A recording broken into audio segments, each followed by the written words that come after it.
the fucking 80's, 70's and 80's was not good.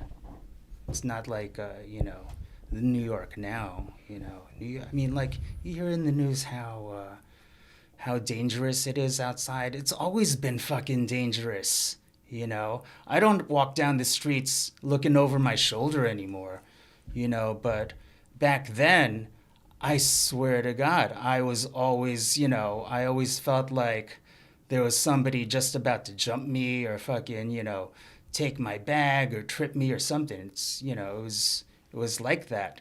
I don't even, I used to live in this neighborhood in Flushing, and we were getting chased all the time, just by kids, random kids. Like, yo, why are you looking at me? And then it's like 20 dudes fucking chasing you. It's crazy. That is pretty crazy. Yeah, it's So, crazy. what do you think the main differences are with this era and that era and growing up in this time period versus that time period, and what that shit does to your mind, always looking over your shoulder? Because it's funny, with all the shit that I see on the news and on the shit that I see on the train, the New York Post, I'm talking about only on the news I see it. I don't really see it in person as much. I'm always looking over my shoulder when I'm walking. Like, I'm always looking over my shoulder because I just see a maniac attack somebody on the train for absolutely no reason. Um, but back then, I can't imagine like if you're looking at over your shoulder now and people think it's dangerous now, how it was then. Well, I mean, I guess it all depends on the person you are at the time. Like back then, I was a fat Asian kid, with braces. So, of course, you see that kid and you're like, yo, that kid, I can take something from him real quick. So I knew that about me. But what could I do? You know what I mean? So I always had to be tougher than I felt, you know? And, it teaches you a lot about yourself, about your environment.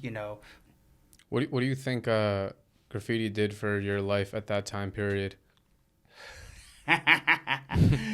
uh, what, you mean back in the 80's? Yeah, I mean during the time period where Well, I meant more so like the time period where you're growing up and you're literally experiencing so much shit. You're living yeah, it fully. was fucking bananas, bro. Like, graffiti was everything to me growing up because it introduced me to so many fucking people, you know?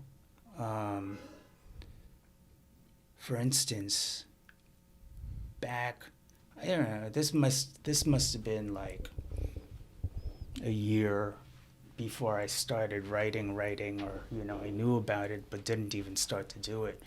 My brother and I, my brother told me, yo, you gotta check this fucking place out, this gallery. And I was like, okay, cool, whatever, I like art. And he took me down to Soho and we looked into this gallery space and it was fucking Keith Haring. But the gallery was closed. So do you ultimately think that graffiti in general, not for you, but in general, is a positive thing? Yeah, absolutely. Absolutely. It taught me a way of seeing the world that people may never even, come to realize. It makes everything just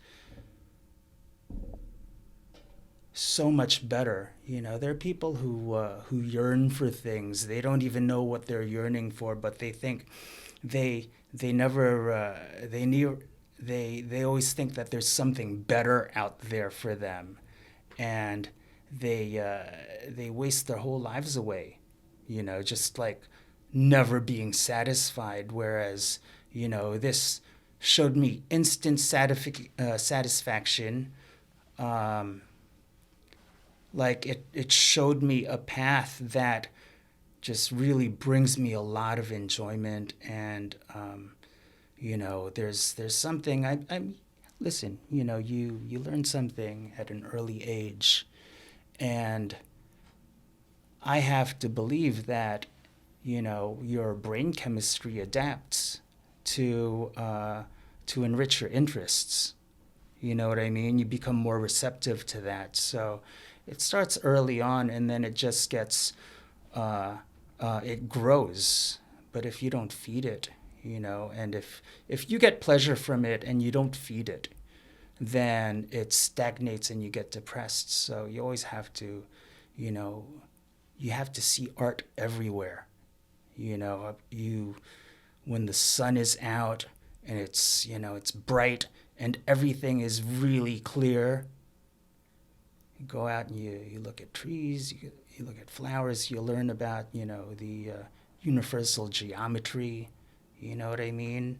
Like you see all these plants and how they're structured, and it gives you an understanding of what, how everything how everything vibes. I can't think of a better word than vibe right now, but people have to be receptive to the universe. Oh my God, I'm gonna sound like one of those guys, but it's true. It's true. If you open your eyes and you open your mind, there's all of these fucking signals. They're practically slapping you in the face. You just have to be open to receiving them. And I try to do that on a daily basis. Things that might pass me by if I'm not looking. So I always try to be aware. My wife always used to think that I was a fucking weirdo because I'm always stopping it and staring at bicycles, bro. Bicycles are nuts. They're my, I don't even have to want to ride it or anything. It's just like, there's just something beautiful about, you can imagine the person riding, the type of person that rides that bike. It's, that's a different thing. A lot of people will understand, especially if you grew up in New York and bicycle messenger culture. People get off on that kind of shit. This was a segment from the Diego 127 interview. The full episode is available on our Patreon, as well as episodes from Mike Iraq, Dessa MTA, Sabe KST, Bat, Ola, Cash 4, XSM, Host 18, Wayne COD, Les, Sake, and Dual Risks. Members can also opt to join our product tier. We send out products like silver mops, books, prints, and sticker packs to our members every month. Link is in this episode's description.